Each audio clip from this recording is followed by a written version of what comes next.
In the roaring heart of Las Vegas, a grinning showman taunted a silent legend. What should have been another flashy night of MMA turned unforgettable when John Cena mocked Chuck Norris's age, and the crowd demanded a response. Chuck Norris wasn't your typical 75-year-old spectator. For half a century, he was a world karate champion and Hollywood's most feared screen fighter. Once celebrated for finishing matches before opponents even landed a hit. When Cena pressed him to step inside the cage, he had no idea he was inviting precision honed by decades of discipline. Chuck's quiet advance and measured stance were the prelude to a strike that would ripple far beyond the octagon. What began as a joke, at a legend's expense, became a masterclass in respect. The Las Vegas arena, built for entertainment, would never forget the night when one perfect punch redefined power. Before we jump back in, tell us where you're tuning in from. And if this story touches you, make sure you're subscribed, because tomorrow I've saved something extra special for you. The Las Vegas arena hummed with electricity, each seat filled to capacity, every voice melding into a deafening roar that ricocheted off the walls and back again. Floodlights beamed down onto the polished octagon at center stage, where two fighters circled each other like predators, their skin glistening with sweat under the merciless glare. Camera flashes erupted like lightning, capturing every feint, every strike. Fans shouted from every corner, some waving banners, others leaning forward on the edge of their seats, eyes locked on the combatants below. The night's energy felt alive, almost tactile, charged with the promise of something momentous. In the middle of this controlled chaos sat Chuck Norris, calm and composed in the VIP section. Dressed in a simple black button-up and jeans, he did not move. No entourage surrounded him. No attention-seeking gestures. Yet eyes naturally drifted toward him. At 75, he sat effortlessly poised, one hand resting loosely on his knee, the other by his side. No grin, no cheers, just focus. His eyes never left the octagon. "Ladies and gentlemen," the announcer's voice boomed through the speakers, cutting through the din. "What a night we have ahead of us. The fighting capital of the world welcomes you to Titans Unleashed." The crowd's roar swelled in response. Signs waved frantically overhead. "Cena rules the ring, and the champ is here," dominated the sea of placards. All eyes inside centered on one man who wasn't even fighting yet, John Cena, a rising star in MMA after his legendary wrestling career, known not just for his skill but for how he won. Arrogant, flashy, ruthless. Tonight, he sat ringside as a special guest, soaking in the adulation. He thrived on spectacle, lived to dominate not only his opponents but the crowd. Every move he made seemed calculated to provoke reaction. He bounced slightly in his seat, glancing at cameras, acknowledging fans with that trademark grin. People either loved him or hated him, but no one ignored him. "First up tonight," the announcer continued, "two hungry contenders looking to make their mark." In the octagon, the undercard fighters locked up. The crowd's attention split, half watching the action, half still focused on Cena, who occasionally pointed at the fighters and made commentary to those seated near him, drawing laughs. "Did you see that?" he called out loudly enough for nearby rows to hear. "That's how amateurs throw punches." More laughter followed. The undercard fight ended quickly.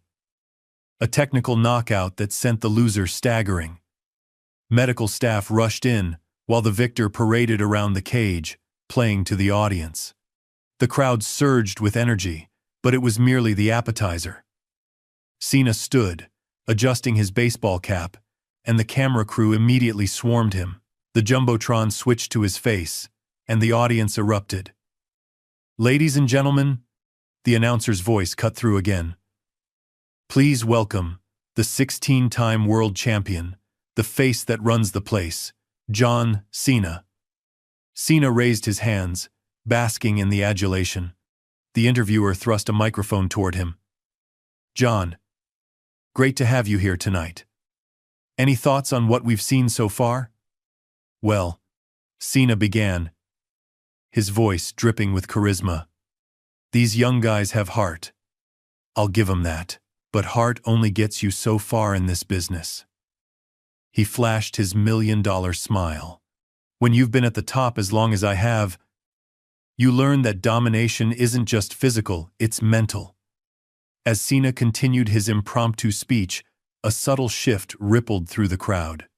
Near the tunnel entrance, security personnel had straightened. A murmur began spreading from section to section like wildfire. Chuck Norris had arrived. Unlike Cena's flamboyant presence, Chuck entered quietly. No music heralded his approach. No spotlight sought him out. Yet his entrance created an immediate gravity. Fans, who noticed him, nudged companions, and pointed.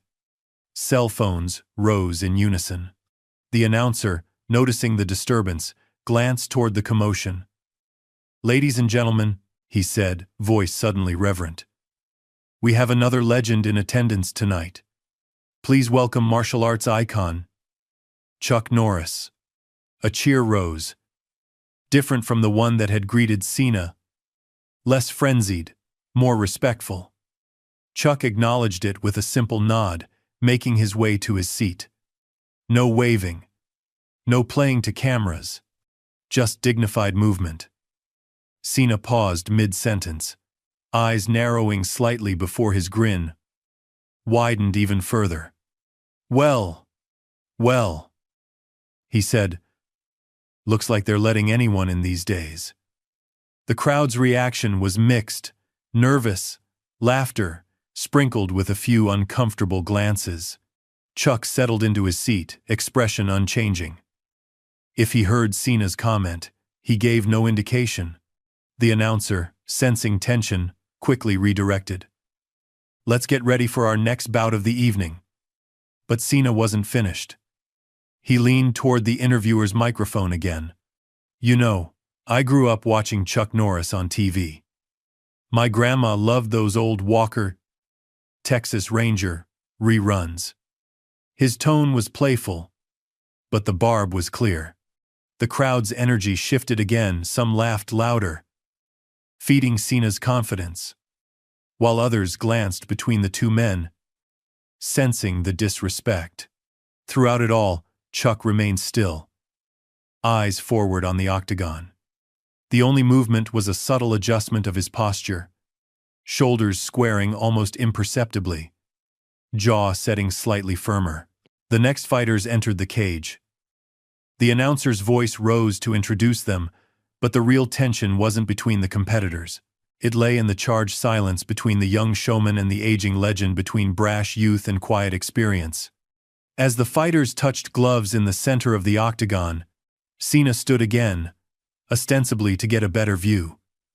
But his gaze drifted toward Chuck, and a small, calculated smirk played across his lips. The opening bell rang, slicing through the arena's roar. But for those watching closely, a different match had already begun. The undercard fights blazed by in a blur of technical displays and raw aggression. Young fighters with something to prove threw themselves into combat with reckless abandon. Some emerging victorious, others being helped from the octagon by medical staff. But despite the action inside the cage, the audience's attention kept drifting to the unexpected subplot developing at ringside. Each time the camera panned to John Cena for reaction shots, his comments grew bolder, his gestures more theatrical. After a particularly brutal knockout, he stood and mimicked the finishing blow, playing to his fans. The crowd ate it up, chanting his name between fights. Cena! Cena! Through it all, Chuck Norris remained a study in stillness. He applauded respectfully after each match, regardless of outcome, his focus never wavering from the fighters. Unlike the animated Cena, Chuck's presence commanded attention through its sheer gravity rather than its volume. During a brief intermission, The arena's energy simmered as highlight reels played on the jumbotron. Vendors hawked overpriced beer and merchandise. Fans stretched their legs.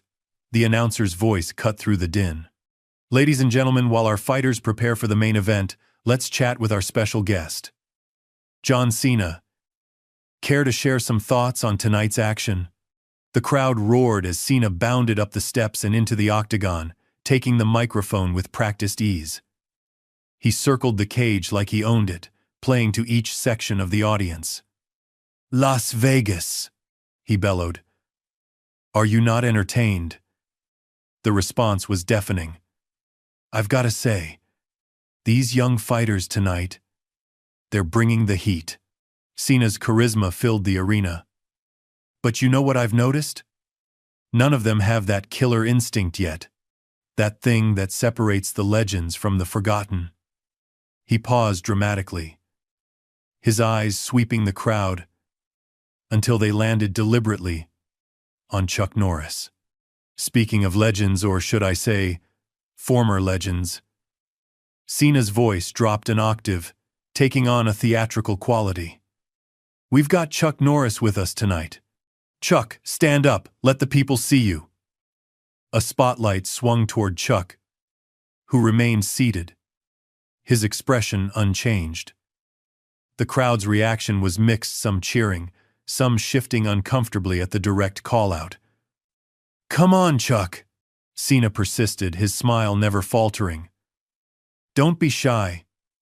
Or is it just too hard to get up these days? Nervous laughter rippled through the audience. A few fans booed, but many more laughed along with Cena's brash humor.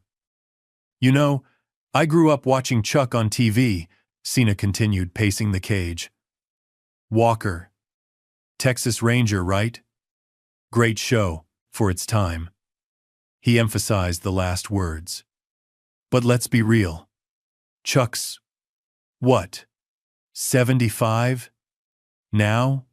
In this game, that's practically ancient history. The crowd's laughter grew, but so did the undercurrent of discomfort. Cameras cut between Cena's animated performance and Chuck's impassive face.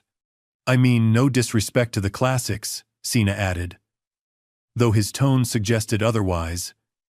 But this is 2025. The game has changed. Today's fighters are faster, stronger, more technical. He flexed dramatically. Evolution, baby. Some fans whooped in agreement, while others glanced toward Chuck, curious about his reaction. Still, the martial arts legend remained composed, only the slightest tightening around his eyes, betraying any response to Cena's increasingly pointed jabs. You know what would be wild? Cena continued, building momentum. Chuck Norris, stepping into an octagon today. He gestured around him. Can you imagine? I mean, the man's a legend, but legends belong in history books. This, he stomped his foot on the canvas. This is reality. This is now. The crowd's energy shifted again, a palpable tension building. Some fans began to look uncomfortable with the direction Cena was taking. Others leaned forward, sensing drama unfolding. What do you say, Chuck? Cena called out directly. Too old for the real thing? Rather stick to choreographed movie fights and roundhouse kick memes? At this, something subtle changed in the arena. A murmur rippled through the crowd, growing in volume. From somewhere in the upper sections, a lone voice called out, Chuck! Chuck! Chuck! The chant was hesitant at first. Just a few scattered voices. Then another section picked it up. And another. Chuck! Chuck! Chuck! It spread like wildfire, building in volume until it rivaled the cheers for Cena himself. The announcer, sensing the crowd's shifting mood, stepped forward to reclaim the microphone, but Cena waved him off. Wow. Guess Chuck still has some fans. Cena laughed, but a flicker of surprise crossed his features. He hadn't expected this pushback. Hey, I'm just having some fun, Chuck knows that? Right, Chuck? Chuck finally moved. Slowly, deliberately. He stood. The arena quieted instantly. All eyes drawn to his measured movements. He made no gesture toward the cage, no acknowledgement of Cena's taunts. He simply stood, straightened his black button-up shirt, and gazed calmly toward the octagon. The silence was deafening. Even Cena seemed momentarily at a loss, his perpetual grin faltering for just an instant before he recovered. "Well, look at that! The legend rises," Cena exclaimed, but his voice held a new note: uncertainty. "Still got some life in those old bones after all." Chuck said nothing. He simply maintained eye contact with Cena, his gaze level and unwavering. No anger, no offense taken, just quiet, immovable focus. The crowd's chant began again, louder this time, with more conviction. "Chuck! Chuck! Chuck!" Cena, feeling the momentum slipping, doubled down. "Tell you what, Chuck, why don't you come show us what you've got? Step into a real fighter's world. Or is a real octagon too scary compared to a movie set?" The chanting grew louder, drowning out even Cena's amplified voice. Phones were raised everywhere, recording the unexpected confrontation. Social media was already exploding with clips and hashtags. Cena vs Norris was trending within minutes. Chuck remained standing, his silence more powerful than any retort. The contrast was stark. Cena all motion and noise, Chuck all stillness and gravity. They represented two entirely different definitions of strength, clashing across generations. The announcer finally managed to edge in, taking the microphone back from Cena. "Ladies and gentlemen, let's thank John Cena for those, spirited comments, and get ready for our main event." But the crowd wasn't ready to move on. The chanting continued, growing more insistent. "Chuck! Chuck! Chuck!" Something was happening, something unplanned, unexpected, electric. The narrative of the evening had been hijacked. The scheduled main event suddenly felt like an afterthought. Chuck Norris took a single step forward, toward the cage. Just one deliberate movement. The arena fell silent again, breath collectively held. All eyes locked on the aging legend who, without a single word, had somehow taken control of the room. Cena stood in the center of the octagon, his showman's smile still fixed in place, but a new calculation visible behind his eyes. He had intended to get a reaction. Just not this one. Not this shifting of power. He gestured grandly toward Chuck, playing to the crowd. "Well? The cage is open, Chuck. Show us if Walker, Texas Ranger, still has what it takes." The gauntlet had been thrown down. The challenge made explicit. The crowd held its breath, waiting for Chuck's response. Would he walk away? Dignified, but dismissive. Would he finally speak, cut Cena down with words where the younger man had used so many? Instead, Chuck took another step forward, and then another. His path clear, his intention unmistakable. He was heading for the cage. The arena exploded. The main event fighters stood forgotten at the entrance tunnel, their moment stolen by something far more compelling. Security personnel exchanged uncertain glances, looking toward promoters for guidance that wasn't coming. This wasn't in the script. This wasn't planned. This was raw, unpredictable, dangerous, exactly what the fight world thrived on. Chuck moved unhurriedly toward the octagon, each step measured and deliberate. No rush, no hesitation, just steady, inexorable progress. The crowd parted before him like water, phones recording his every move. His face remained impassive, but his eyes never left John Cena. Inside the cage, Cena's bravado flickered momentarily. He hadn't expected Chuck to accept his challenge. The playful mockery had been meant to entertain, to cement his position as the voice of the new generation. But as Chuck approached, Cena felt something he rarely experienced any more: uncertainty. He covered it quickly with an even wider grin, gesturing dramatically for someone to open the cage door. "Well, look at this. Chuck Norris is actually taking me up on it," he announced, voice still cocky but pitched slightly higher than before. "Somebody help the old-timer up those steps." No one laughed this time. The atmosphere had shifted entirely. Chuck reached the cage steps and paused. With the same unhurried movements, he removed his watch and handed it to a wide-eyed production assistant. He rolled up his sleeves meticulously, revealing forearms corded with muscle that belied his 75 years. The announcer, sensing history unfolding, stepped back up to his microphone. "Ladies and gentlemen, I don't know what to say. This is unprecedented. Chuck Norris appears to be accepting John Cena's challenge." The cage door swung open. Chuck ascended the steps without assistance, moving with the fluid grace of a man half his age. He stepped through the door and into the octagon, the bright lights catching the silver in his hair, but also illuminating the undiminished strength in his stance. The two men stood 10 feet apart. The contrast was striking. Cena in his branded merchandise, muscles bulging, shifting his weight from foot to foot with nervous energy. Chuck in his simple black shirt, standing perfectly still, hands relaxed at his sides. The arena had gone so quiet you could hear the air conditioning humming overhead. No one wanted to miss a word of what might come next. Cena, performer that he was, recovered first. "Chuck Norris, ladies and gentlemen, give it up for a true pioneer." He approached with his hand extended, playing the role of respectful host now that Chuck had called his bluff. "Just a bit of fun, Chuck. No hard feelings, right?" Chuck looked at the extended hand but didn't take it, not out of rudeness, but because the gesture seemed beside the point.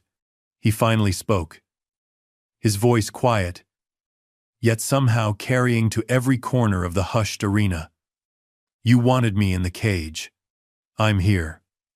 5 simple words, delivered without anger or challenge, just quiet certainty.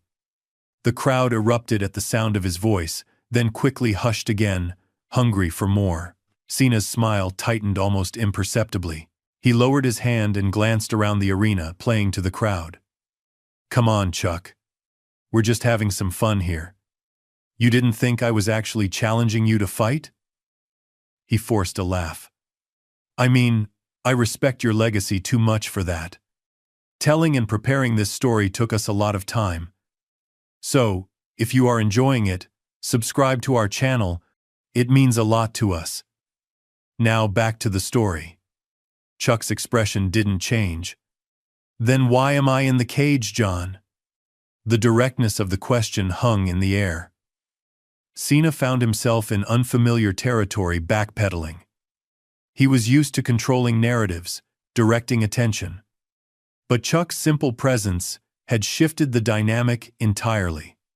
"Look," Cena said. Louder now, making sure the crowd could hear every word. "You're Chuck Norris. You're a legend. But let's be real, you're also 75 years old. I'm in my prime. It wouldn't be fair." A murmur ran through the crowd. Cena was trying to find an exit strategy that preserved his dignity. "Fair," Chuck repeated, as if considering the concept.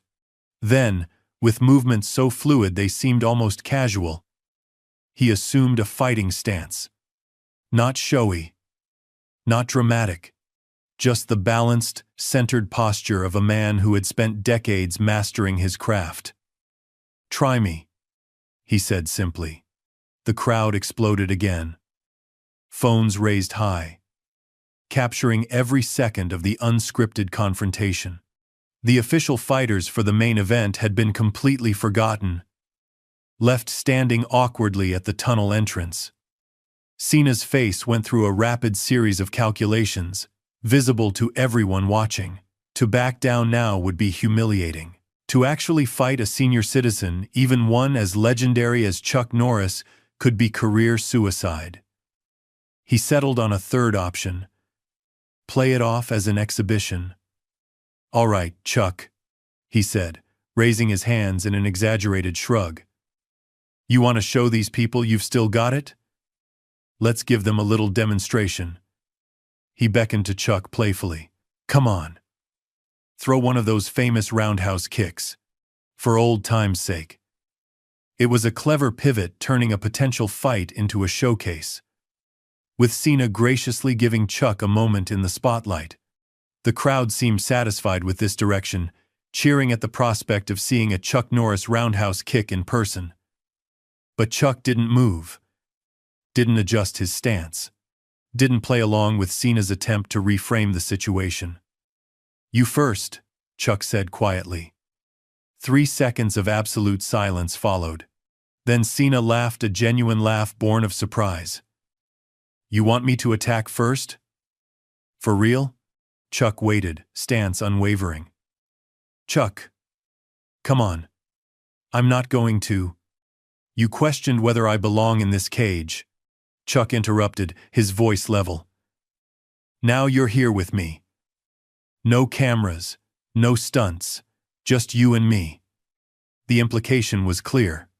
This wasn't about age or exhibition or entertainment anymore. This was about respect. Cena's expression hardened slightly. He glanced around the arena, then back at Chuck. Making a decision, he nodded once and assumed his own fighting stance, more aggressive than Chuck's. Hands higher, weight forward. "Okay. Legend. Let's see what you've got." The announcer, realizing this had gone well beyond publicity stunt, stepped forward. "Gentlemen, perhaps we should—" But Cena was already moving. Not with full force, he wasn't foolish enough for that, but with speed and precision, throwing a quick jab toward Chuck's shoulder. A probing strike. A test. Chuck didn't block the punch. He wasn't there to receive it. With a subtle shift of weight, a movement so economical it was nearly invisible, he simply wasn't where Cena's fist expected him to be. The crowd gasped. Cena blinked in surprise, momentarily off balance. He recovered quickly, nodding with newfound respect. "Not bad for 75. Chuck said nothing, resuming his stance. Waiting. Something changed in Cena's demeanor. A competitive glint entering his eyes. The showmanship receded, replaced by genuine engagement. He circled slowly, measuring his opponent with new consideration. This time, his attack was more committed. A combination, still controlled but with intention behind it. Left jab, right cross. Quick step forward.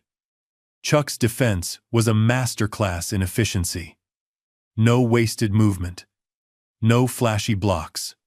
He slipped the jab, deflected the cross with his forearm, and sidestepped the advance, all while maintaining perfect balance.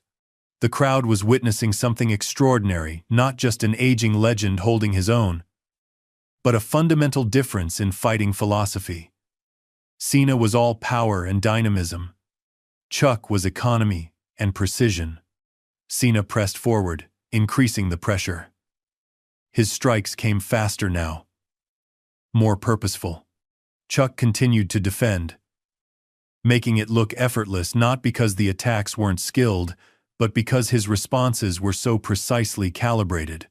The arena had become a study in contrast. Cena growing more intense, more determined with each exchange. Chuck remaining calm, centered, unhurried. After a particularly aggressive combination from Cena that Chuck neutralized with seemingly minimal effort, Cena stepped back, breathing slightly harder. He studied Chuck with newfound respect, then nodded slowly. "I get it now," he said, loud enough for the front rows to hear. "You're proving a point." Chuck didn't respond verbally. but something shifted in his stance, a subtle change that only someone trained in combat would notice. He was no longer purely defensive. He was ready. Cena recognized the change instantly. His eyes widened slightly, then narrowed with determination. This was no longer an exhibition or a joke. This was a genuine test of skill across generations. He launched forward with his most committed attack, yet a flurry of strikes designed to overwhelm, to find a crack in Chuck's seemingly impenetrable defense. For a moment, it seemed he might succeed, his youth and power pushing Chuck backward half a step. Then it happened. Between one heartbeat and the next, Chuck transitioned from defense to offense. There was no telegraph, no wind-up, no warning. One moment he was defending. The next, his fist connected with Cena's solar plexus in a perfectly placed strike. It wasn't delivered with anger or excessive force. It was simply precise. Time to catch Cena between breaths, between thoughts. The impact wasn't dramatic, but its effect was immediate. Cena's forward momentum stopped abruptly. His eyes widened in genuine surprise. He took an involuntary step backward, one hand moving instinctively to his midsection. The crowd, which had been a continuous wall of noise, fell instantly silent, then erupted in a roar that threatened to take the roof off the arena. Cena stood there, stunned, not by the force of the blow, but by its precision, by the fact that it had landed at all. For years, he had been virtually untouchable in his domain.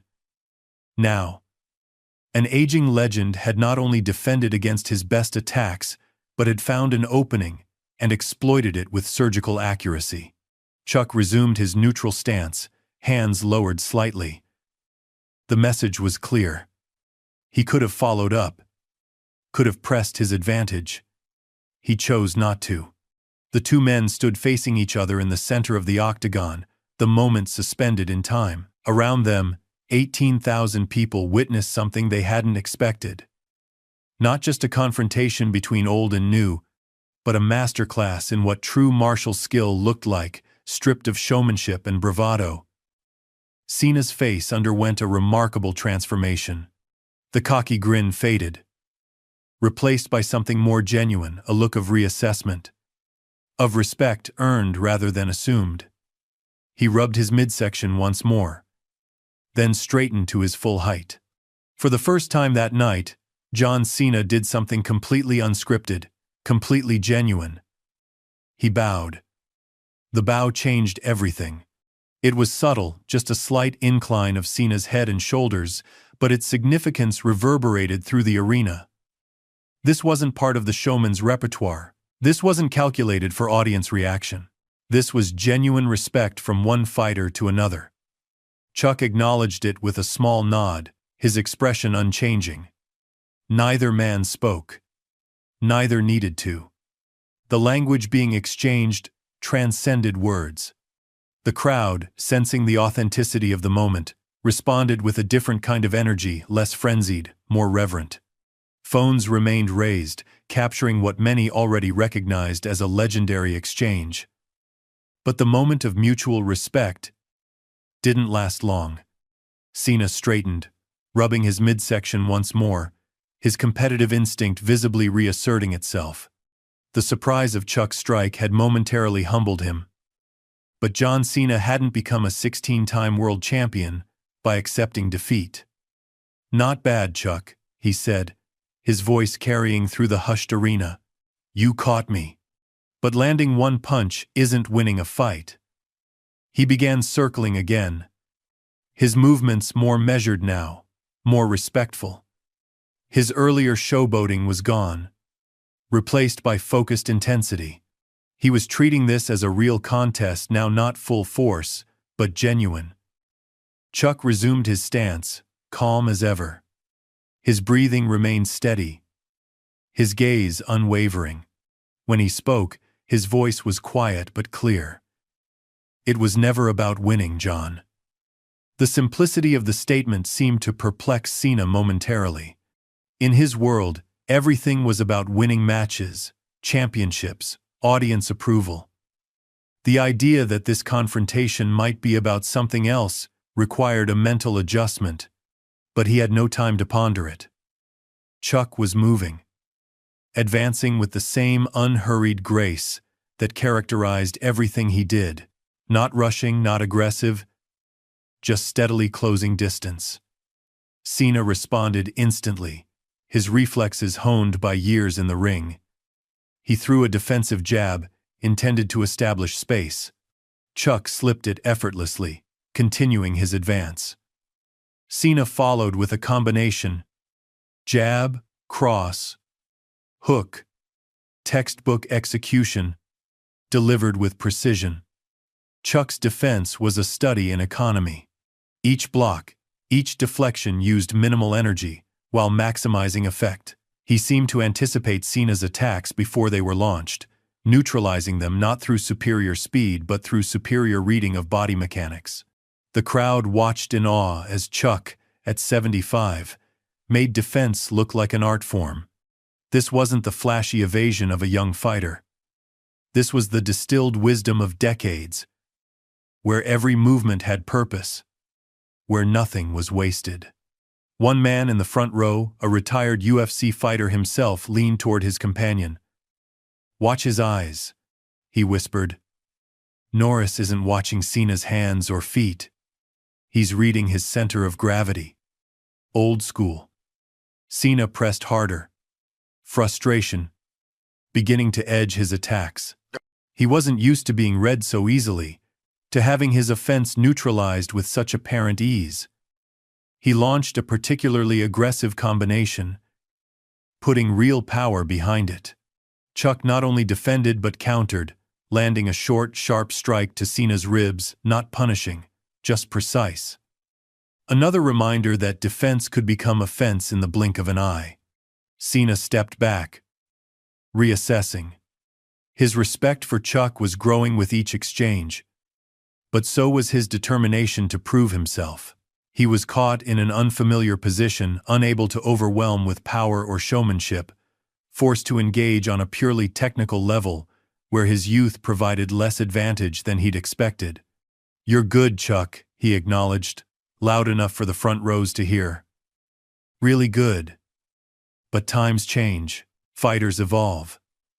He launched forward with renewed purpose, his strikes coming faster, more varied. This wasn't exhibition anymore, this was Cena fighting to defend his generation, his approach to combat. Chuck met the onslaught with the same calm efficiency, but even his masterly defense was tested by Cena's athletic prime.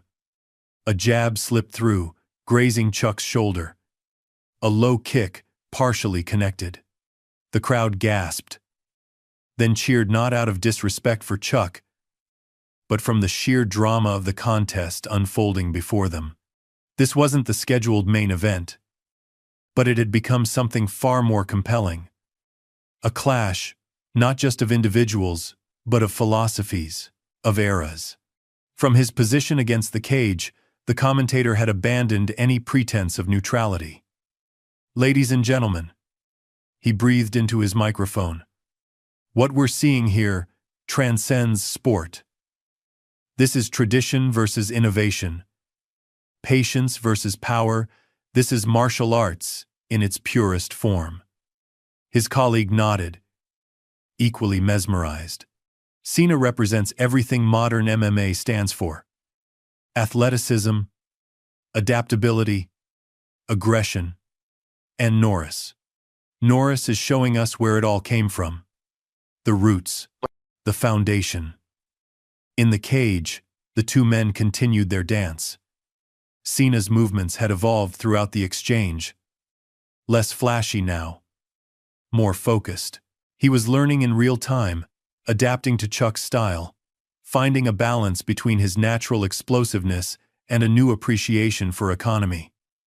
"You know," Cena said between combinations, his voice pitched for Chuck alone, "I've faced Olympic wrestlers, world champion boxers, jiu-jitsu masters.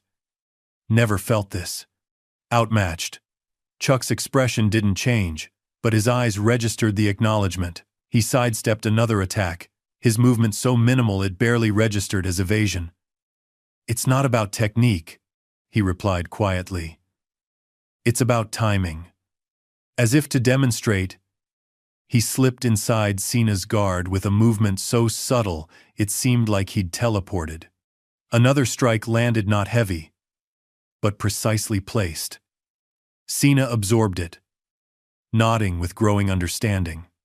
Around the cage, the scheduled main event fighters watched from the tunnel, their initial annoyance at having their moments stolen now replaced by professional appreciation. They were witnessing a masterclass in fighting philosophy, the flashy dynamism of the modern era meeting the distilled efficiency of traditional martial arts. "It's like watching water fight fire," one whispered to his coach. "Cena's all power and intensity. But Norris, he just flows around it." The coach nodded, eyes never leaving the cage. "Watch and learn, kid. You're seeing something special." Back in the octagon, Cena had adjusted his approach again. Instead of trying to overwhelm Chuck with combinations, he was now fighting more strategically, feinting, probing, looking for patterns. It was a level of technical fighting few had seen from him before, bringing his considerable physical gifts under more disciplined control. Chuck, for his part, seemed to approve of the evolution. His defense remained impenetrable, but there was a subtle shift in his counters. Less instructive now, more engaging. The exchange was becoming more reciprocal, a genuine dialogue between fighters rather than a lesson. The crowd sensed the shift, their energy changing again. The partisan chants had faded entirely, replaced by appreciative roars for particularly skillful sequences from either man. They weren't watching a contest anymore. They were witnessing a collaboration. In the VIP section, a retired boxing champion turned to his entourage. "This is why I love fighting," he said, gesturing toward the cage. "Forget the belts, the money, the fame. At its core, this is about respect, about testing yourself against the best, and growing from it."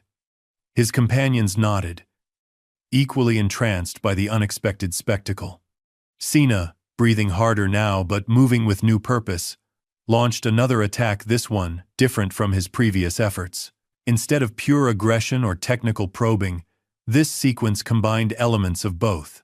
He feinted high, struck low, then transitioned into a clinch attempt, mixing styles in a way that showed he wasn't just fighting Chuck, he was learning from him.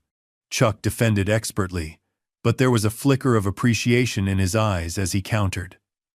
Cena had adapted more quickly than expected, incorporating aspects of Chuck's efficiency into his own movement. As they separated, Cena's expression had transformed completely. The showman's grin was gone, replaced by focused concentration. He was fully present in a way that transcended performance. This wasn't about the crowd anymore. This was about the exchange itself. "All these years," Cena said, circling again, "I've been fighting to win, to dominate." Chuck nodded, understanding the realization Cena was working toward. "But this," Cena continued, gesturing subtly between them, "this is different. Fighting isn't about destruction," Chuck replied, his voice quiet but carrying clearly between them. "It's about communication." The wisdom of the statement resonated through Cena's expression. Something fundamental was shifting in his understanding not just of this particular exchange, but of his entire approach to combat. They engaged again, but differently now. The aggressive edge had left Cena's attacks, replaced by genuine inquiry. Each combination was a question, each counter from Chuck an answer. The physical dialogue deepened, becoming more nuanced, more respectful. The arena had fallen into a reverent hush, 18,000 people collectively holding their breath, afraid to miss a moment of the unexpected masterclass unfolding before them. Even the commentators had fallen silent, recognizing that words would only diminish the purity of what they were witnessing. In this silence, the sound of each strike, each footfall on the canvas acquired its own significance. The rhythm of combat became a language unto itself, understood by those who had studied it, but rarely heard spoken with such fluency. Cena pressed forward, executing a combination with textbook precision. Chuck defended, countered, redirected. Their movements began to flow together, less like combat and more like conversation, a physical dialogue about balance, timing, efficiency, power. After a particularly complex exchange, both men stepped back, reassessing. Cena was breathing harder, sweat glistening on his shoulders. Chuck remained composed, his breath controlled, his stance unwavering. But something had changed between them, a mutual recognition, a shared understanding that transcended their differences.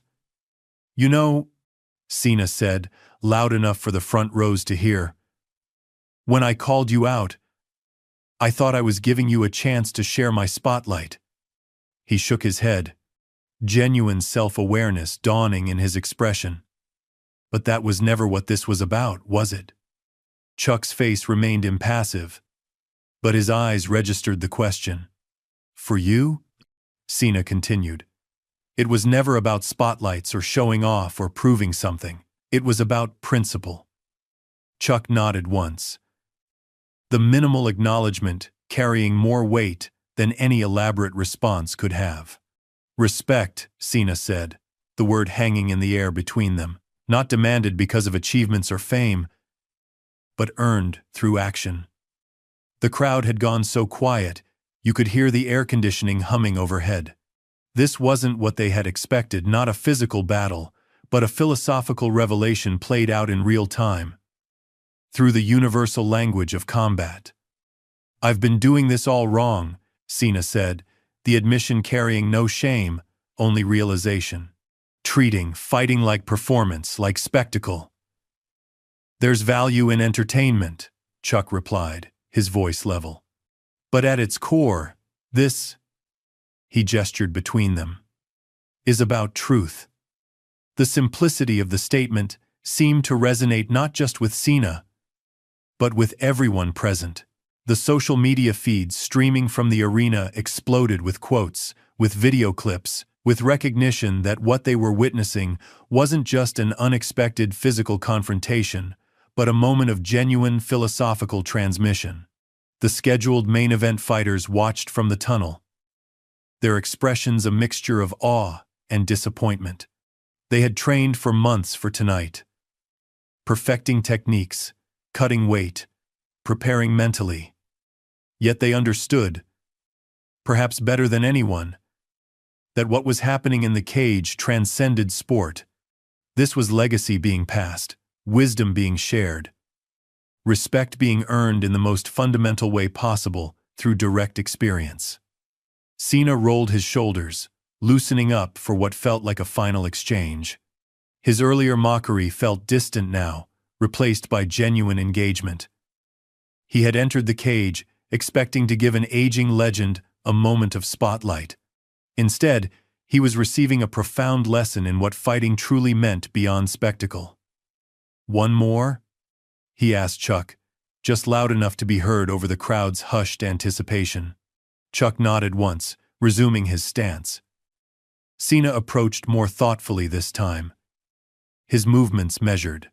He feinted, probed, tested Chuck's defenses with disciplined precision rather than overwhelming aggression. Chuck responded in kind, his defense as impenetrable as ever but with subtle adjustments that acknowledged Cena's evolution. Their final exchange was less a battle and more a dialogue, each man communicating through movement what words could never capture. The crowd remained silent, sensing the gravity of what they were witnessing. This wasn't entertainment anymore. This was art. When they finally stepped back from each other, something had fundamentally changed between them. Cena stood taller, his showman's persona stripped away, replaced by something more authentic. Chuck remained as he had been throughout, centered, composed, present. "Ladies and gentlemen," the announcer's voice broke the spell, "I think we've just witnessed something truly historic." The crowd's response was thunderous, but different from their earlier reactions, less partisan, more unified. They weren't cheering for Chuck or for Cena anymore. They were applauding the exchange itself, the rare privilege of seeing two masters from different eras find common ground in the language they both spoke fluently. Cena extended his hand, no cameras to play to, no audience to impress, just one fighter acknowledging another. This time, Chuck took it. The handshake between Chuck Norris and John Cena lasted only seconds, but the image was seared into the memory of everyone present. Two men from different generations, different fighting philosophies, different approaches to fame, finding respect in the crucible of direct confrontation. As they released the handshake, the scheduled main event fighters shifted uncomfortably at the entrance tunnel. Their moment had been completely overshadowed, their battle rendered anticlimactic before it even began. How could they possibly follow what had just transpired? The announcer, sensing the awkwardness of the transition, stepped into the octagon. "Ladies and gentlemen, an incredible, unexpected display of martial arts mastery. And now, let's welcome our main event fighters." But the crowd's attention remained fixed on Chuck and Cena, still standing in the center of the cage. Neither seemed in any hurry to leave. Something remained unresolved between them, not hostile, but incomplete. Cena, ever the performer, turned to address the audience. "You know what? I came here tonight to entertain, to have some fun." His voice had lost its mocking edge, replaced by something more thoughtful.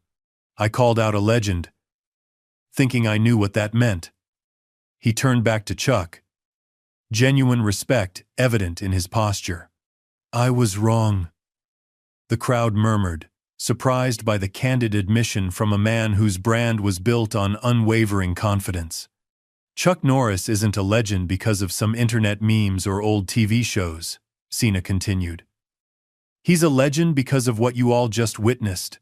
Mastery that doesn't fade, that doesn't need spotlights or trash talk to prove its worth." Chuck remained characteristically silent, but his steady gaze acknowledged Cena's words. The main event fighters had now reached the cage steps, visibly uncertain about how to proceed.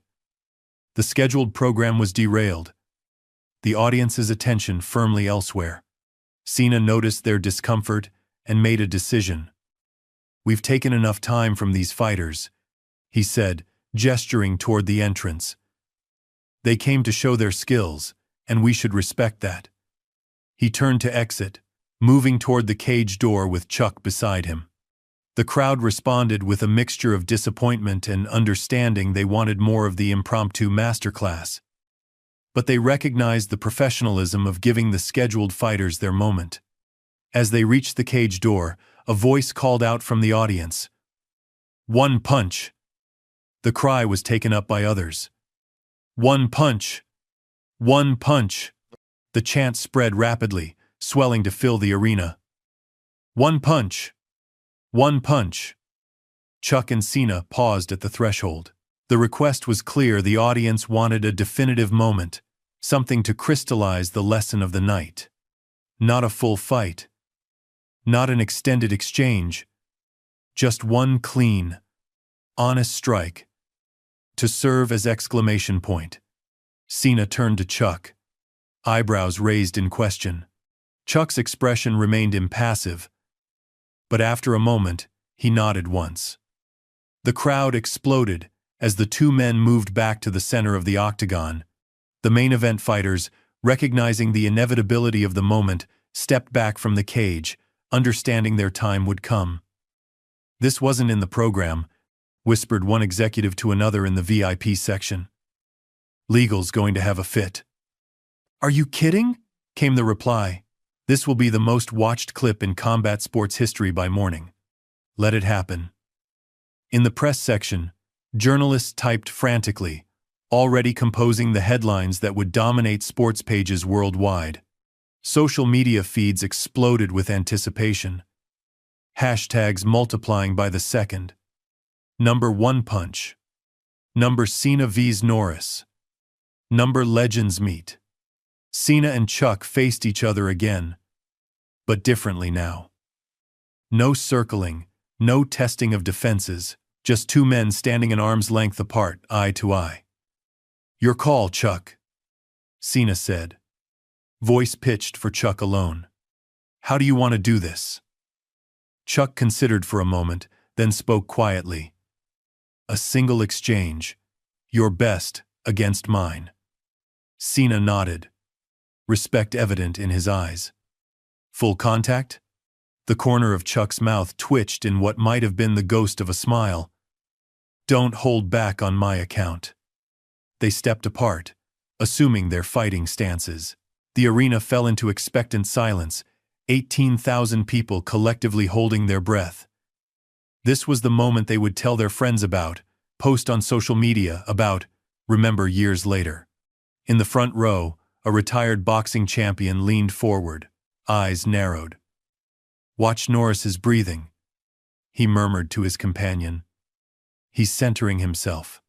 Old school preparation." Nearby, a film director who had worked with both men on separate projects shook his head in amazement. "Cena's whole demeanor has changed," he observed. "He walked in there all showmanship. Now he looks like a student facing a master." The announcer, recognizing the historical significance, stepped forward. "Ladies and gentlemen," at the request of the crowd and with the agreement of both men, one final exchange between John Cena and Chuck Norris.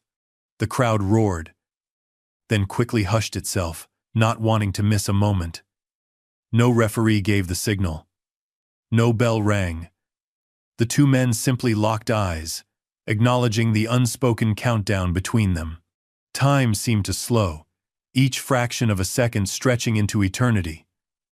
The arena lights caught the sweat on Cena's shoulders, the silver in Chuck's hair. Two bodies, separated by 5 decades of life, but united in this singular moment of truth. Cena moved first, as youth often does. He launched forward with explosive power, throwing not a wild haymaker but a textbook-perfect straight right, his best punch. Delivered with technical precision and the full force of his athletic prime behind it. It was a strike that had finished opponents in their physical peak, that had earned him championships and acclaim. The punch cut through the air with audible force, its trajectory perfectly aligned. In the microseconds of its flight, thousands of camera flashes erupted, capturing the moment in stop-motion detail. Cena's perfect form, the extension of his arm, the controlled aggression in his expression. Chuck didn't attempt to block or evade. Instead, at the precise moment Cena committed to his strike, Chuck threw his own punch, a simple, economical counter that slipped past Cena's extended arm. From the commentator's position, the veteran analyst gasped. "Look at that timing. He's not reacting to Cena's punch. He's anticipating it." His colleague nodded, equally mesmerized. "That's the difference between a fighter and a master. Cena sees the now. Norris sees what's coming before it happens." The two punches were philosophical opposites. Cena's was dynamic, powerful, the embodiment of youth and strength. Chuck's was efficient, precise, the distillation of decades of experience into a single motion. Both landed. Cena's fist connected with Chuck's shoulder, not the head, a conscious choice born of respect, despite the agreement to go full force. The impact was solid, significant, the kind that would have staggered many fighters. Chuck didn't stagger. He absorbed the blow with minimal movement, his core stability neutralizing much of its effect. It was as if the energy of Cena's strike had entered Chuck's body, and simply dissipated, finding no purchase in the older man's rooted stance. Chuck's punch, meanwhile, connected with Cena's solar plexus perfectly placed, time to land between heartbeats. Not thrown with anger or excessive force, but with something far more powerful. Absolute precision. The moment of impact contained multitudes. In that fraction of a second, physics, physiology, and philosophy converged the perfect alignment of body mechanics. The strategic targeting of the diaphragm, the embodiment of the principle that true power comes from precision rather than force. The effect was immediate and dramatic. Cena's forward momentum stopped as if he'd hit an invisible wall. His eyes widened in genuine shock. The breath left his body in a rush. For a fraction of a second, he seemed frozen in place. Then he dropped to one knee. Not from pain, though there was plenty of that, but from the sheer physics of the strike. Chuck had found the exact point where balance, breathing, and forward movement intersected, and he had disrupted all three with a single, perfect punch. The arena exploded into sound, a primal roar, born of witnessing something extraordinary. Not the violence of the exchange, but its purity, its truth. In the VIP section, a renowned physicist turned to his companions, face alight with professional appreciation. "That," he said, pointing to the cage, "was a perfect demonstration of force transfer. Minimal energy expended for maximum effect." Next to him, a retired martial arts champion nodded. "Internal power," he murmured, "something most fighters never truly understand, let alone master." In the press section, fingers flew across keyboards, struggling to capture in words what had just transpired. One veteran journalist, who had covered combat sports for 3 decades, simply sat back in his chair, shaking his head in wonder. "In 40 years, he said to no one in particular, "I've never seen anything like that." Inside the cage, time seemed suspended. Chuck stood over Cena, not in triumph or aggression, but with the same centered calm he'd displayed throughout. He extended his hand. Cena, still trying to recapture his breath, looked up. In that moment, kneeling before the man he'd mocked for his age, he understood something fundamental. This wasn't about who was stronger or faster. This was about the difference between using strength and embodying it. The cameras caught his expression, in perfect clarity, the exact moment of revelation, of genuine humility, born not from defeat, but from enlightenment. He took Chuck's hand and rose to his feet, still slightly hunched from the precision of the strike. When he straightened, his face had transformed. The cocky grin was gone, replaced by genuine wonder and respect. "That," he managed, voice slightly hoarse, "was a hell of a punch." Chuck nodded once. The acknowledgement of one professional to another. Around them, the crowd continued its thunderous response, the sound building in waves that crashed against the arena walls and rebounded. Fans who had come expecting entertainment had received education. Those who had come for spectacle had witnessed art. In the tunnel, one of the main event fighters turned to his coach. "I've never seen anything like that," he said, echoing the journalist's words without knowing it. The coach, who had been in the fight game for decades, nodded slowly. "That wasn't just a punch," he replied. "That was a life lesson with a fist attached to it." Back in the center of the cage, Cena had recovered enough to stand straight. His breathing was returning to normal, though his hand remained protectively near his solar plexus.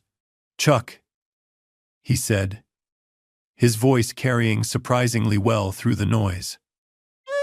"I've taken shots from heavyweights that didn't feel like that. What exactly did you hit me with?" Chuck's expression remained calm, but something like approval flickered in his eyes at the genuine question. "Not about where I hit," he replied simply. "It's about when." Cena nodded slowly, processing the wisdom. "Timing over power? Timing is power." Chuck corrected gently. The crowd had begun to quiet, straining to hear the exchange between the two men. This wasn't just an aftermath. It was the continuation of the lesson. "I've spent 20 years building muscle," Cena said, gesturing to his impressive physique, training explosiveness, power, endurance. Chuck nodded, acknowledging the dedication that path required. "But what you just did," Cena continued, genuine curiosity in his voice, "that's something else entirely." "External strength," Chuck said, gesturing toward Cena's body, "has limits. Internal understanding doesn't." The simplicity of the statement belied its profound truth. Cena absorbed it, nodding slowly as the implications rippled through his understanding of combat, of strength, of mastery itself. Around the cage, thousands of phones remained raised, recording every word, every gesture. This unexpected confrontation had transcended sport or entertainment. It had become a rare moment of genuine transmission between generations, between approaches, between philosophies. "Ladies and gentlemen," the announcer's voice cut through the diminishing noise, "what we've witnessed here tonight is unprecedented. A moment that will be talked about for years to come." His words, though accurate, seemed almost superfluous. Everyone present already understood the significance of what they had seen. The punch already capitalized in the collective consciousness would be analyzed in dojos and gyms worldwide, dissected in sports science labs, replayed in countless video essays about the nature of true martial arts mastery. But beyond the technical aspects, beyond the physics and physiology, was something more profound.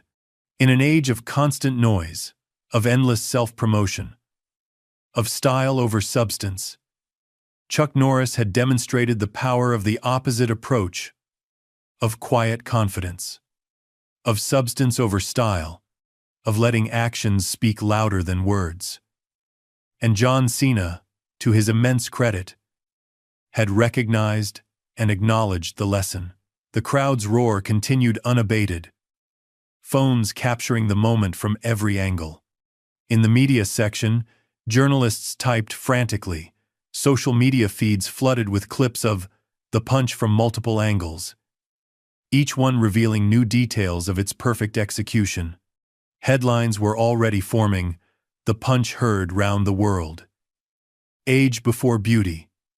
"Norris schools Cena." "One punch, one lesson." But in the center of the octagon, surrounded by noise and lights and cameras, Chuck and Cena existed in a moment of perfect understanding. What had begun as mockery had transformed into masterclass. What had started as a clash of generations had become a bridge between them. Chuck leaned in close, speaking words meant only for Cena. "It's not about age," he said quietly. "It's about patience, discipline, knowing that true strength doesn't need to announce itself." Cena nodded, absorbing the lesson on a level deeper than physical. "I won't forget this," he promised. And as they turned together to exit the cage, making room for the scheduled main event that suddenly seemed like an afterthought, 18,000 witnesses knew they wouldn't forget it either. The image was indelible. The younger man, humbled but enlightened, walking beside the older man, dignified but not triumphant. Not victory and defeat, but teaching and learning the eternal cycle by which wisdom passes from one generation to the next. As they reached the cage door, Cena paused, turning to Chuck once more. "Thank you," he said simply. Chuck nodded once, the words unnecessary between them now. Then they stepped through the door together, leaving the octagon as different men than when they had entered it. Behind them, the crowd's roar continued. But it had changed in character, less frenzied, more appreciative. They weren't cheering a victor, they were acknowledging a moment of truth. In that moment, in the Las Vegas arena, packed with thousands of witnesses, something rare and precious had occurred, a genuine transfer of wisdom. Not through words or theories, but through direct experience. Through one perfect punch that contained within it decades of discipline, years of patient practice, a lifetime of understanding that true power comes not from volume but from precision, the main event fighters finally entered the cage, ready to begin their scheduled bout. But everyone present understood that the real main event had already occurred, not a fight, but a lesson. Not a contest, but a transmission. One punch. One moment of perfect truth. One bridge across the generations that would endure long after the night's cheers had faded into silence. The aftermath unfolded like ripples from a stone dropped in still water. By the time Chuck Norris and John Cena exited the cage, social media was already ablaze. Number One Punch trended worldwide. Video clips of their exchange proliferated across platforms, each view count climbing into the millions within hours. The scheduled main event proceeded, but the energy in the arena had fundamentally changed. The crowd watched respectfully, appreciatively, but with the distracted air of people who had already witnessed the defining moment of the evening. The fighters performed admirably, displaying technical skill and heart, yet they fought in the shadow of what had transpired before them. "It's like following the Beatles," one commentator whispered to his colleague. "These guys could put on the fight of the year, and everyone would still be talking about Norris and Cena tomorrow." His partner nodded in agreement. Some moments transcend sport. What we saw tonight wasn't just about fighting, it was about wisdom being passed down in the most direct way possible. In the executive suite, promotion officials huddled over phones and tablets, simultaneously concerned about the unscripted nature of what had occurred and exhilarated by the viral explosion already underway. "Legal's going to have questions," one executive muttered, scrolling through a cascade of notifications. "Let them ask," replied the CEO, eyes still fixed on the tunnel where Chuck and Cena had disappeared. "What happened tonight will be worth whatever headaches follow. That was authentic. You can't buy that kind of moment." Backstage, in the labyrinthine corridors of the arena, Chuck moved with the same unhurried confidence he'd displayed in the octagon. Staff members nodded respectfully as he passed. Fighters from the undercard stepped aside, some attempting to hide their smartphones as they replayed the clip of the punch that was already viral. A young production assistant, barely in her 20s, gathered the courage to approach him. "Mr. Norris," she began, voice wavering slightly. "My grandfather was one of your first students in California. He told me stories about your classes my whole life." Chuck paused, giving her his full attention despite the chaos around them. He didn't speak, but his eyes registered recognition of something important being shared. "He always said you taught him that real strength was about character, not technique." She swallowed nervously. "Tonight, I saw exactly what he meant."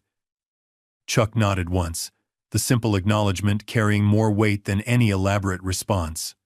Then he continued on his way, moving through the backstage area with the quiet dignity that had become his signature. Unlike many celebrities who would have lingered to bask in the moment, Chuck seemed uninterested in the aftermath of what had transpired. For him, the lesson had been delivered. There was nothing more to add. Security personnel cleared a path through gathering media members, their questions flying like arrows. "Chuck, how does it feel to show up a fighter half your age? Was that planned or spontaneous? Any message for the young fighters watching tonight?"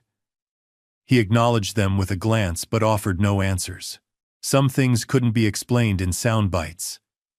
In a quiet corner near the exit, he paused. John Cena was waiting, leaning against the wall, a bag of ice pressed to his midsection. The showman's grin was back, but transformed, less performative, more genuine. "I figured you'd slip out the back," Cena said as Chuck approached. "Not big on curtain calls, are you?" Chuck's expression remained composed, but something like amusement flickered in his eyes. Never saw the point. Cena chuckled, then winced slightly, adjusting the ice pack. Damn, Chuck. What exactly did you hit me with? Felt like you rearranged my internal organs. Just a punch, Chuck replied simply. Then, after a pause, took me 20 years to perfect it. 20 years? Cena shook his head in amazement. I've been fighting professionally for 2 decades, and I'm still learning basics compared to that. Chuck considered this. Different paths, different purposes. They stood in comfortable silence for a moment. 2 fighters from different worlds, finding unexpected common ground. Around them, the arena continued to buzz with activity crew members breaking down equipment, security guiding VIPs toward exits, fans filtering out into the Las Vegas night, still animated by what they'd witnessed. From around the corner came the distinct sound of camera shutters. The media had located them. Chuck's expression didn't change, but a subtle tension appeared in his shoulders. Cena noticed immediately. Not your scene, huh? He straightened, grimacing slightly from the lingering effects of Chuck's strike. Follow me. He led Chuck down a service corridor, away from the approaching press. Years of navigating arenas had taught Cena all the hidden pathways. They emerged into a quiet loading area, momentarily free from prying eyes. I owe you an apology, Cena said once they were alone, his tone more serious. What I said out there about your age, about you being past your prime, that was disrespectful. Chuck waved it off. Words don't matter. Actions do. Yeah. Well, your actions spoke pretty damn clearly, Cena replied, gesturing at the ice pack with a rueful smile. Consider your point made. Chuck nodded once, accepting the acknowledgement without need for elaboration. You know what's crazy? Cena continued, leaning back against equipment crate. 10 minutes with you taught me more about real fighting than 10 years with world-class trainers. Chuck raised an eyebrow slightly. Waiting. It's not just about the technique, Cena elaborated, working through his realization in real time. It's about presence. Being completely in the moment. No ego. No crowd. No cameras. Just pure focus. Mindfulness, Chuck said quietly. Being present without attachment. Cena snapped his fingers. Exactly. That's what I felt from you in there. Complete presence. He shook his head in wonder. I've spent my whole career performing, thinking about how each move looks to the crowd, to the cameras. But you weren't performing at all. You were just being. Chuck considered this, then spoke with quiet conviction. Performing requires energy. Being conserves it. The wisdom of the statement hung in the air between them. Not a rehearsed platitude, but a truth lived through decades of discipline. All my career, I've believed that the louder you are, the more attention you command, the more respect you get, Cena continued. It's worked for me. Championships, movie deals, merchandise, being loud gets results. He paused, looking directly at Chuck. But tonight, you were the quietest man in an arena of 18,000, and every eye was on you. Every ear strained to catch your words. That's a different kind of power. Chuck considered this, then spoke with quiet conviction. Noise impresses at first. Silence endures. From around the corner came the sound of approaching voices, security personnel, escorting someone. A moment later, a production assistant appeared. Mr. Cena? The post-event press conference is starting. They're asking for you. Cena nodded, then turned back to Chuck. They'll want you there too. The media's going crazy over what happened. Chuck shook his head slightly. Not my style. Cena laughed. No, I suppose it wouldn't be. He extended his hand. I learned something important tonight, Chuck. Thank you for the lesson. Chuck took his hand, the handshake firm but not performative. You're a good fighter, John. Could be a great one. Cena's eyebrows rose.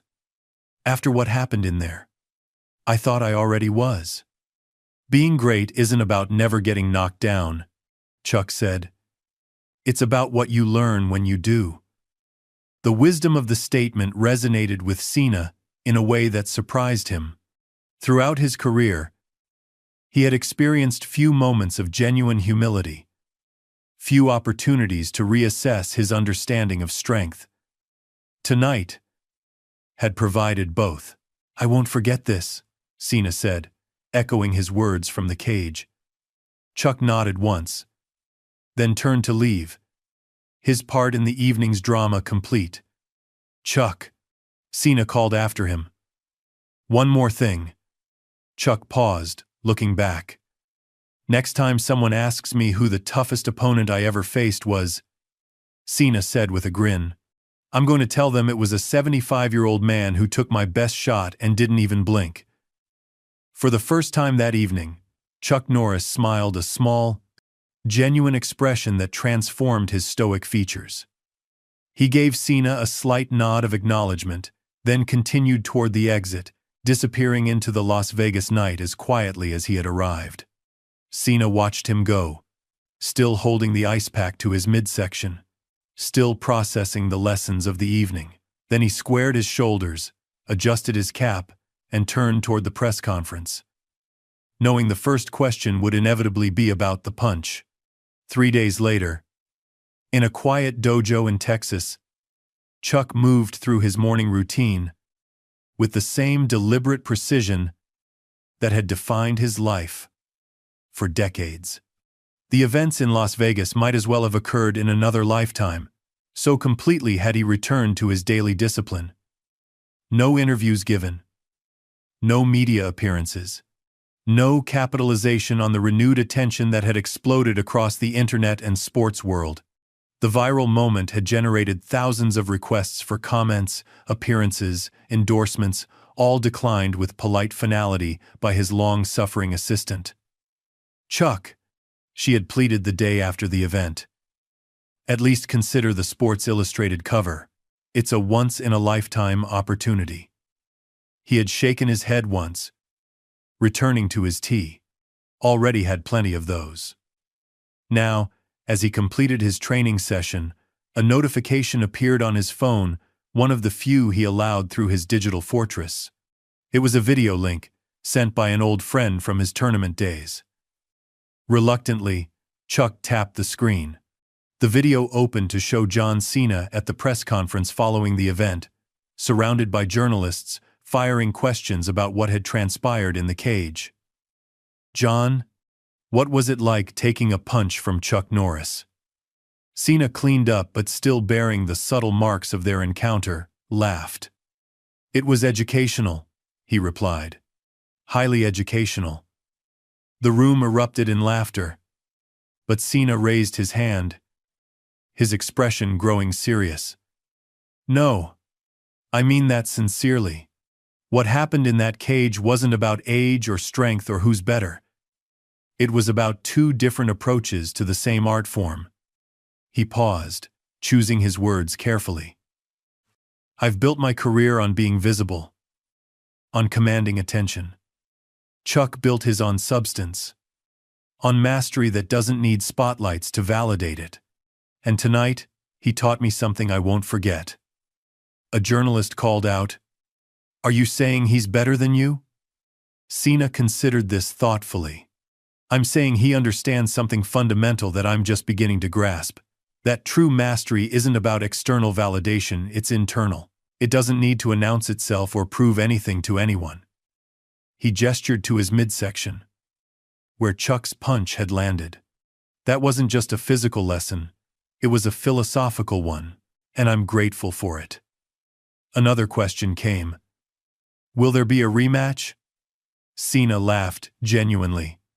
No, absolutely not. Some things don't need sequels. What happened tonight was perfect, exactly as it was a moment of truth between two people from different generations, different approaches. He grew serious again. I walked into that cage thinking I was giving a legend a moment in the spotlight. But that was my ego talking. Chuck Norris doesn't need spotlights. He doesn't need to prove anything to anyone. That's a level of security, of self-knowledge, that I can only aspire to. Chuck paused the video. A small nod of approval. His only reaction. Cena had understood the true lesson, not just the physical one, but the deeper truth it represented. In the weeks that followed, the impact rippled outward in ways neither Chuck nor Cena could have anticipated. Dojo enrollments spiked nationwide, particularly among adults who had long been curious about martial arts but hesitant to begin. Teachers reported a new emphasis on questions about philosophy, about the mental aspects of training, about patience and discipline, rather than just physical technique. We used to get people asking how quickly they could earn a black belt. One sensei told a local newspaper. Now, they're asking how to develop the kind of presence Chuck Norris showed that night. It's a fundamental shift in motivation. For Cena, the transformation was equally profound but more visible. His next public appearance featured a noticeably different demeanor, still charismatic, still engaging, but with a new dimension of authenticity that fans immediately recognized and responded to. His social media presence, once dominated by motivational slogans and workout videos, began to include moments of genuine reflection. One post, showing him practicing forms in an empty gym at dawn, was captioned simply, "Learning to be present, learning to be still." It garnered more engagement than any of his previous content. When asked about Chuck Norris in interviews, he spoke with unvarnished respect.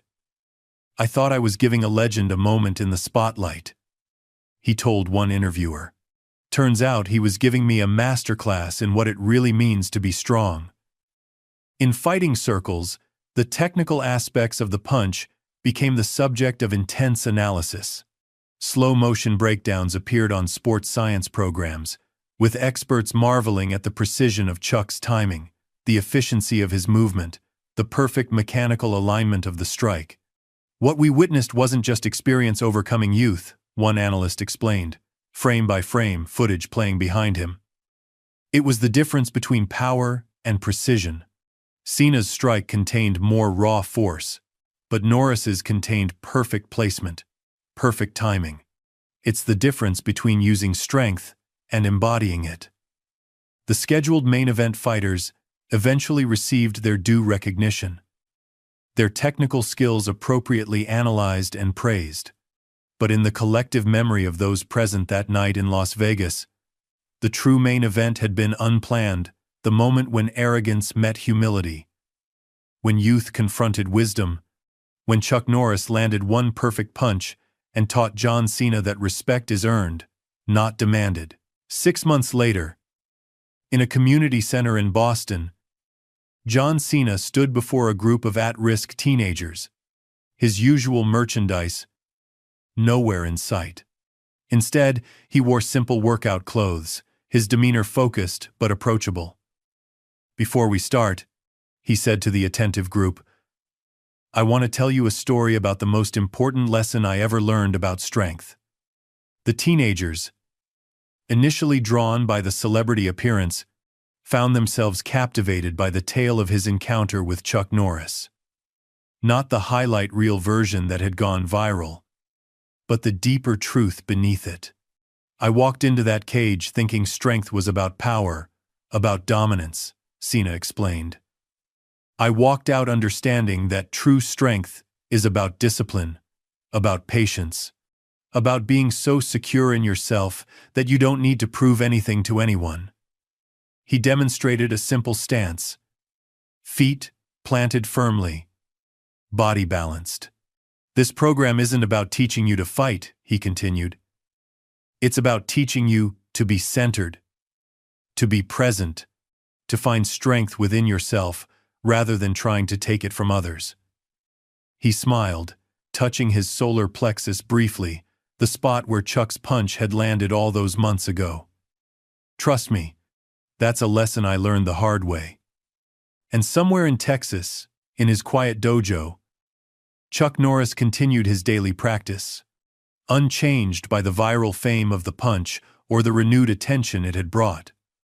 For him, nothing had changed because nothing needed to change. The moment in Las Vegas had simply been the natural expression of principles he had lived by for decades. That true mastery speaks for itself. That respect must be earned through action, not demanded through words. That real power lies not in dominating others but in mastering oneself. He moved through his forms with the same deliberate precision, each motion embodying the philosophy that had guided his life. Patience over impulse, precision over power, substance over show. And in dojos and gyms across the world, students gathered around screens to watch the footage, to study the economy of movement, the perfect timing, the embodied wisdom of decades condensed into a single, perfect strike. They dissected the mechanics, analyzed the footwork, debated the technique. But the wisest among them understood that what they were witnessing transcended technique.